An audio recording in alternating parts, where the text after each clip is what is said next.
নরসিংদীতে কিশোরীকে সংঘবদ্ধ ধর্ষণ ও হত্যা মামলায় প্রধান আসামি নূর মোহাম্মদ নুরাসহ গ্রেপ্তার ৭ আসামির ৮ দিনের রিমান্ড মঞ্জুর করেছেন আদালত। ১ মার্চ জুডিশিয়াল ম্যাজিস্ট্রেট মেহেদী হাসানের আদালত এই আদেশ দেন। এর আগে তদন্তকারী কর্মকর্তা ওমর কায়ুম ২ দফায় ৭ আসামির ১০ দিন করে রিমান্ড আবেদন করেন। আজ সকাল ১১:৩০টায় নরসিংদী জজ কোর্টের দ্বিতীয় জুডিশিয়াল আদালতে তাদের হাজির করা হয়। বাদীপক্ষের আইনজীবী উপস্থিত থাকলেও আসামি পক্ষে কোনো আইনজীবী ছিলেন না। সিদ্ধান্ত হয়েছে জেলা আইনজীবী সমিতি কার্যনির্বাহী কমিটি এই মামলাটা আসামিকে যাবে না, রাষ্ট্রকে সার্বিক সহায়তা করবে।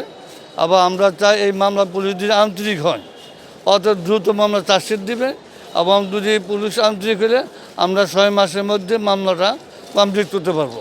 আর আমি চাই যে এই মামলার সর্বোচ্চ সাজা হোক, এবং এই মামলার সর্বোচ্চ সাজা হইল মৃত্যুদণ্ড। পুলিশ জানায় ভারতে পালানোর সময় গাজীপুরের মাওনা চৌরাস্তা থেকে নুরাকে এবং ময়মনসিংহের গৌরীপুর থেকে হযরত আলীকে গ্রেপ্তার করা হয়। মামলায় এখন পর্যন্ত ৯ আসামির মধ্যে ৭ জনকে আটক করা হয়েছে। গত ২৫ ফেব্রুয়ারি রাতে কিশোরীকে অপহরণের পর ২৬ ফেব্রুয়ারি সকালে মাধবদীর কোতোয়ালীচর এলাকার একটি সরিষা ক্ষেত থেকে তার মরদেহ উদ্ধার করা হয়। বাকি ২ পলাতক আসামিকে গ্রেপ্তারের অভিযান অব্যাহত রয়েছে বলে জানিয়েছে পুলিশ। আসামি উঠানো হয়েছে, ১০ দিনের রিমান্ড আবেদন করেছিলাম, বিজ্ঞ আদালত সন্তুষ্ট হয়ে ৮ দিনের রিমান্ড মঞ্জুর করেছে। আমরা ১০ দিনের রিমান্ড চেয়েছি, বিজ্ঞ আদালত সন্তুষ্ট হয়ে ৮ দিনের রিমান্ড মঞ্জুর করেছে।